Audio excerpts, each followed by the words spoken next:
që nëse ti bën vepra të mira, Allahu subhanahu wa taala ka më dhënë një jetë mirë. Subhanallah, shumica besimtarëve i vren kanë jetë të mirë. Edhe nëse nuk kanë shumë pasuri, kanë jetë të rehatshme, kanë bereqet, kënaqen me çato që ja ka dhënë Allahu subhanahu wa taala. Nëse ju ka dhënë pasuri, kënaqen po ashtu edhe me atë. Përpos ndonjëherë sprovat që mund t'i vinë nga Allahu subhanahu wa taala për ta ngritur në grada të larta. Thot kërkoni falje Zotit tuaj, se vërtet ai fal shumë.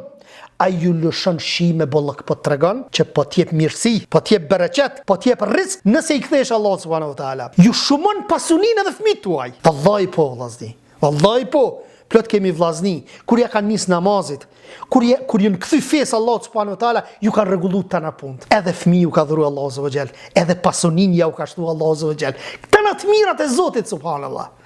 E ku është kënaqësia në botën tjetër? Nëse falenderoni, do t'u ashtoj të mirat. Thuj bismillah para se me hongër, dhe në fund thuj elhamdulillah, falenderoj Allahun azza wa jall. Po qoftë edhe një glëg ujë nëse e pin, thuj bismillah, pastaj thuj elhamdulillah, që ta mundësoj Allah subhanahu wa taala, që ta dha Allah azza wa jall këtë mirësi. Ju zgjat jetën, ju mundson me bë vepra të mira. Allah është mbikëqyrës i atyre që besuan. Është mbikëqyrës i jotë vllaja. Nëse ti beson drejt dhe nuk i bën shirk Allahut azza wa jall, thot nxjerr ata nga errësira.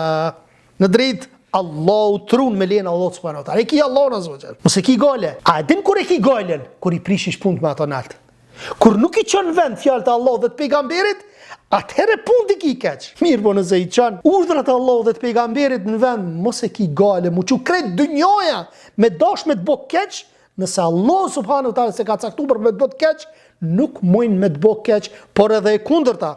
Obligim i Allahut azza wa jall është që me i ndihmu besimtarët. E Allah patjetër thot, patjetër kam i udhëzu ata që besojnë. Nëse beson, sinqerisht, Allahu ka me të udhëzu. Secili prej nesh kur ja ka nis fillim udhëzimit, nuk ka qenë i udhëzuar, por se një hap e ki bë, Allahu ta ka mundësu me po hapin tjetër. Të shtafru Allahu subhanahu wa ta'ala, vrapon pastaj Allahu subhanahu wa ta'ala dhe të ka udhëzu. Ta ka mundësu nëse një vepër e ki bo të mirë, ta ka mundësu me bo veprën tjetër të mirë. E kështu me radhë, ka premtu Allahu azza wa jall vllazni, që ndaj besimtarve nuk ka me pas okupim të plot. Nuk ka me pas, nuk ka mi dhonë mundësi Allahu azza wa jall. Shikoni Allahu çfarë thot. Allah Kursesi, nuk ju mundson jo besimtarve mbi zotrim të plot mbi besimtarët. Ka mundësi okupojnë shtetet të ndryshme, ama me mbizotru kështu, totalisht, 100%, nuk ju jep këtë mundësi Allahu subhanahu wa taala pa besimtarve. Përpos nëse na vetë ndryshojmë gjendjen dhe drejtohemi ka kufri, ajo është diçka tjetër. Mirë, po nëse jemi besimtar, Allahu nuk ja mundson mbizotrimin e plot kundër teje.